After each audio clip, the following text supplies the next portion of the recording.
Hello everyone, Treecks here. Welcome to part 3 of Mario 3. I'll try not to make the title of this video something with threes. That would be very bad. Memory match time. Last time we finished, we got this back. It's one of the 400 million things I still wanted to mention about this game.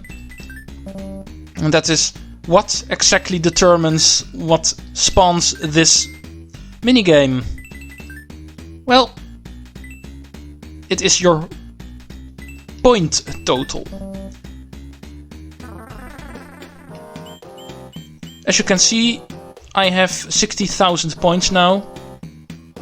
And it was the 60,000 points that spawned this minigame house. First time it appeared was 30,000. Every 30,000 points, I believe this varies in different versions, and it also varies depending on if you're playing as Mario, Luigi and stuff, because they share their point count or something. I'm not too sure about that, never really noticed that.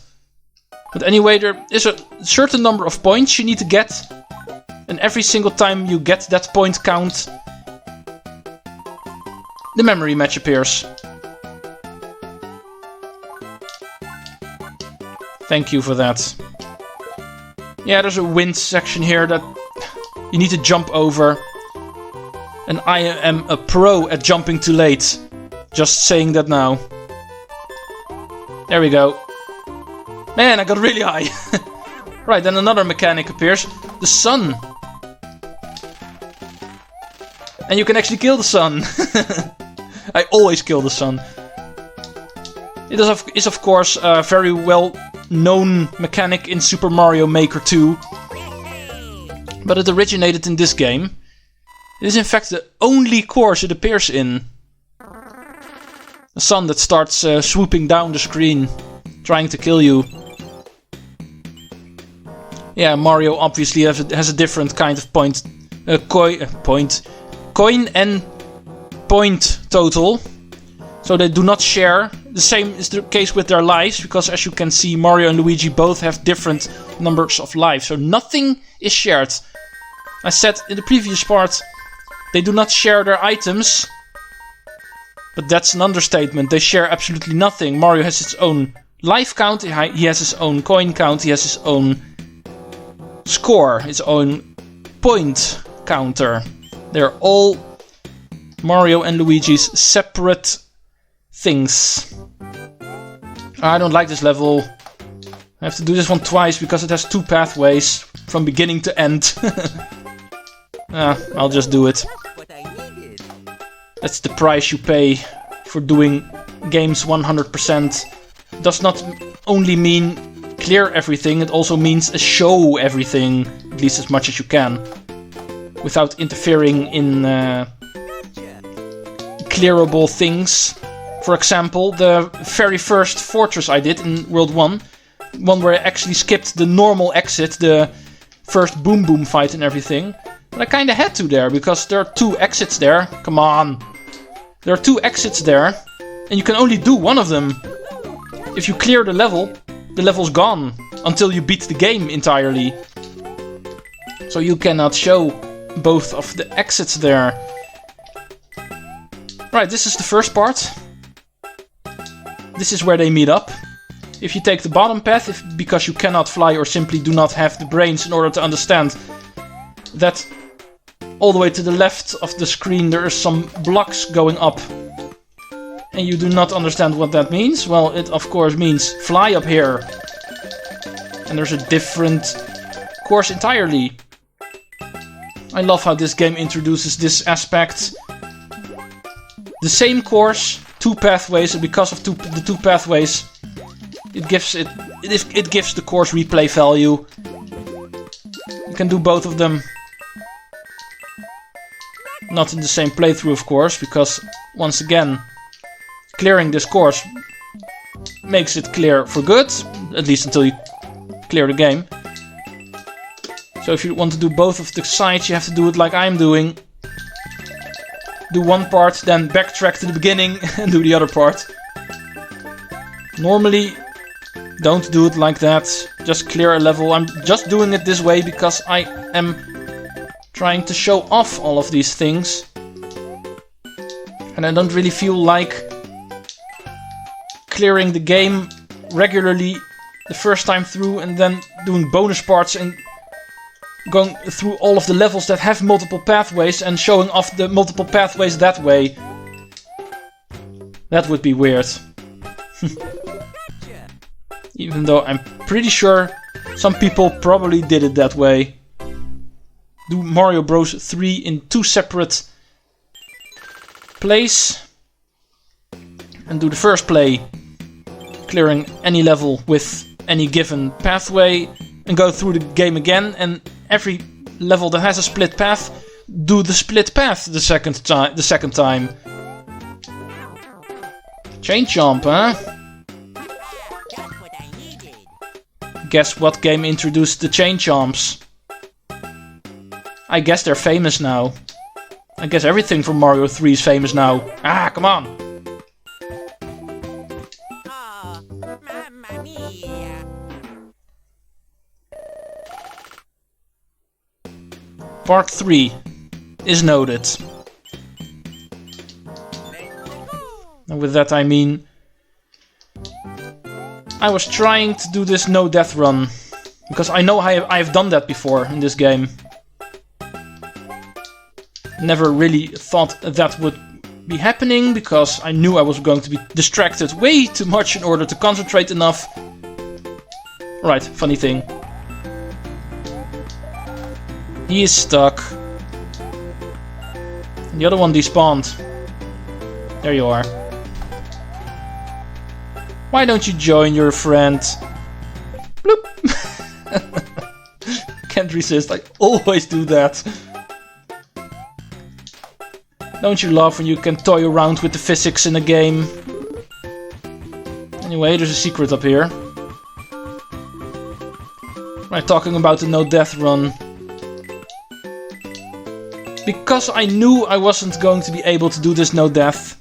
Especially if I'm going to do stupid things like I just did. But because of that, I was trying to do kind of a challenge where I was trying to keep as much alive as I could and see how far I can get before I get my first death. And I can note now part 3, earlier than I thought. Right, the secret drop through off here, so you can get a power up. Even in the bonus room itself you can get a power up, and you get dropped off a little bit past where we were, over here. I'm going to take you with me. Yeah, and the chain jump on the very end? Mean trick, Nintendo. If you just jump for the panel, you cannot actually hit him. Man, Luigi's doing terrible. Definitely is the second brother. Let's power him up. Man, it was really stupid I died like that. Let's try not to do any stupid deaths anymore. This is what I needed. Like Luigi said, just what I needed.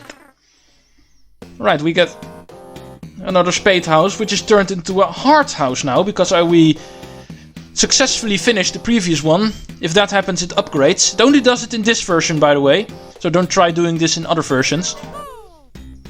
Usually I don't get any further than a heart house. The biggest difference is that, as you can see, the star is gone now. It is now a leaf. And I'm going for the leaf. Nope, I'm not going for the leaf. The background says it a little bit. You see 7 up. If you get the leaf, you get a 7 up.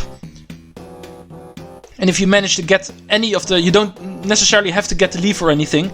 If you get any success in this minigame, the minigame house transforms again. Then becomes a diamond house. No, it's clubhouse, I think. At least one of the other ones. And then a new one appears, which gives you a 10 up. I'm thinking, what was it again? I think it's a 3 symbol. The symbol for Mario 3, a 3. appears instead of the leaf, and that one gives you 10 up.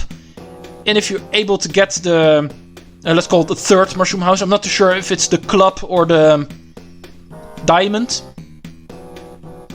I'm pretty sure it's the club, by the way. If you also manage to win that one, then it turns into the other one. Let's call it the diamond. And if you manage to get that minigame, then all of the panels turn into the 3. Not just the star/leaf symbol, but also the mushroom and the flower. So you get a guaranteed 10 up. And then it turns back into the spade house again. Which it did now anyway, because I failed the minigame. And if you fail a minigame, it transforms back into the spade. So if you want to have the 10 up, the guaranteed 10 up in the diamond house, you have to have 4 wins successfully. What are the chances? I do not count on that happening a single time. That's the reason I'm explaining it now. Right, we got a hammer. Correction, Luigi got a hammer. So Mario is going to do the special level first. The pyramid. This is a level I actually recreated in Mario Maker 2. And I made it upside down. It was more hard than I thought it would be. Having to do this one upside down is pretty much confusing.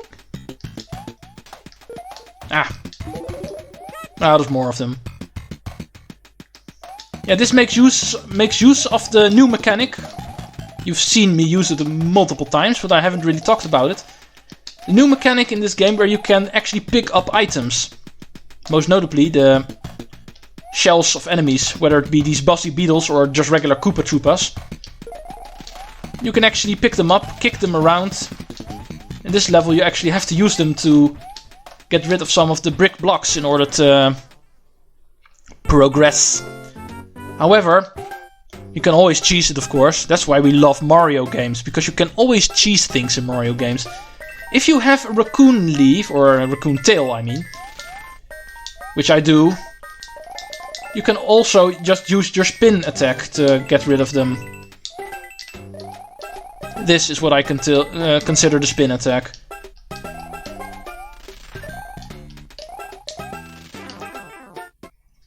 Use that, and you can also break blocks. You've already seen me use that in the very first level in the game, so you know that's an ability.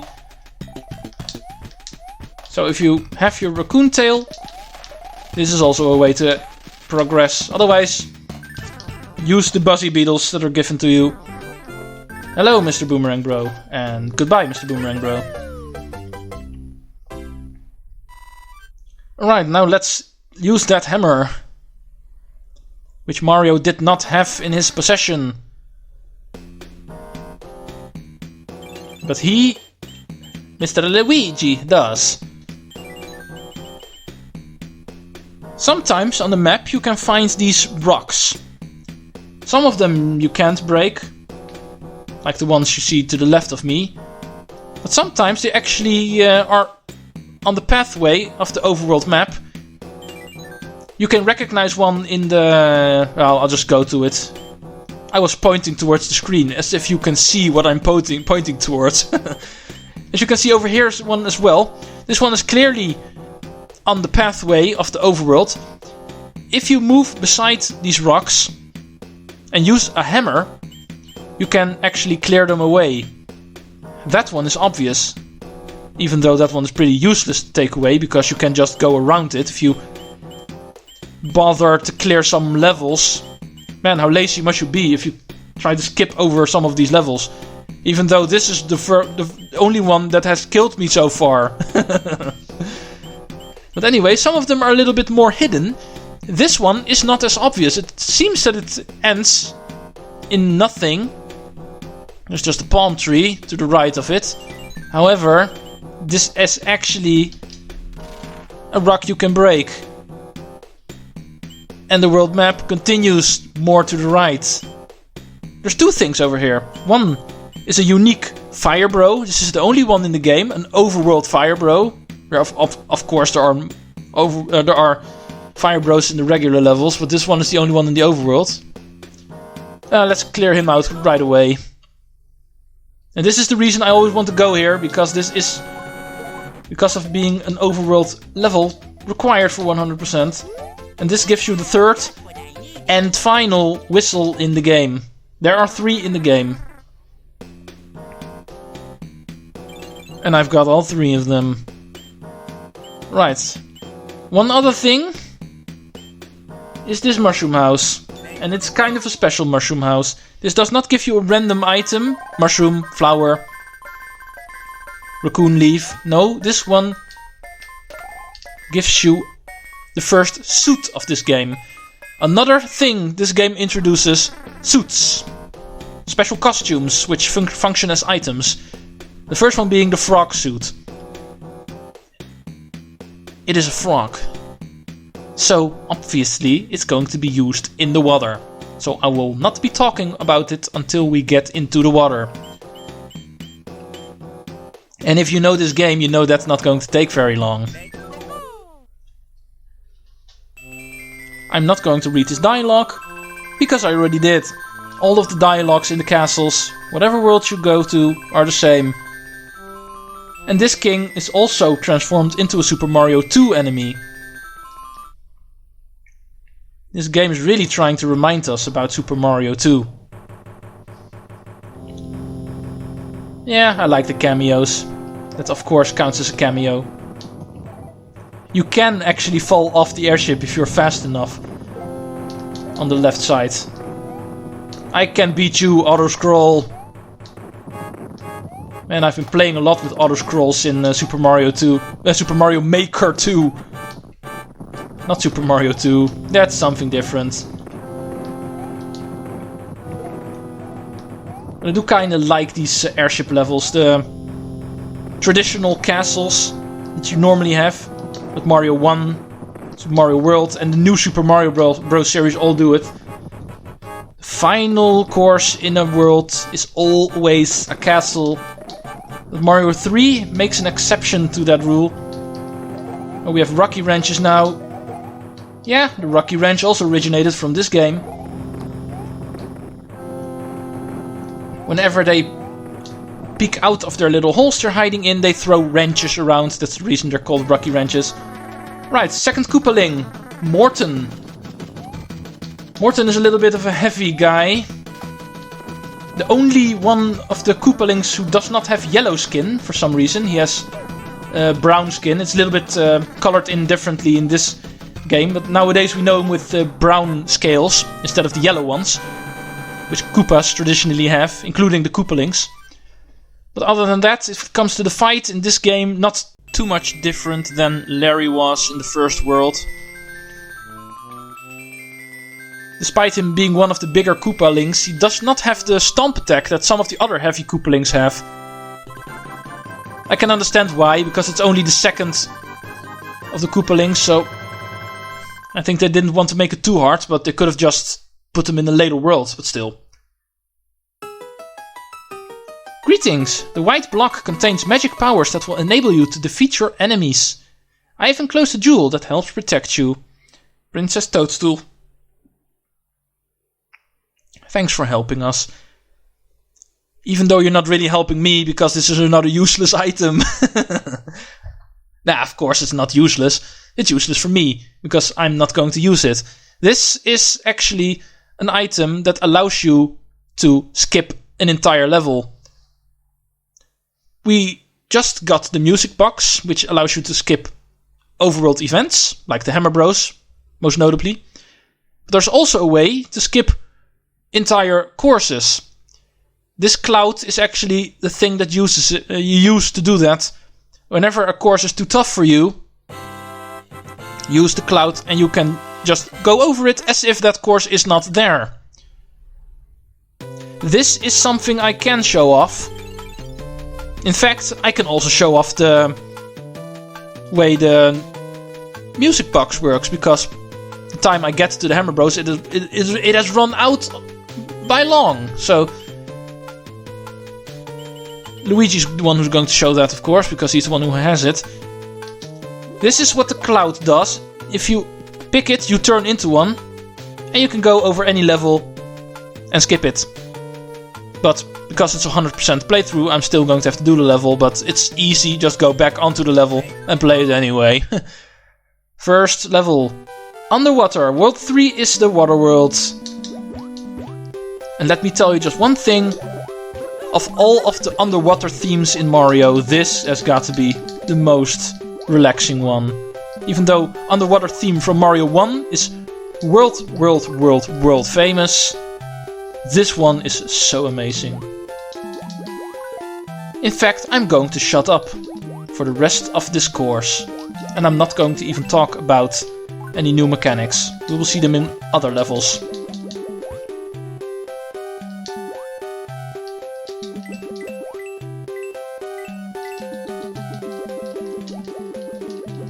Secret here.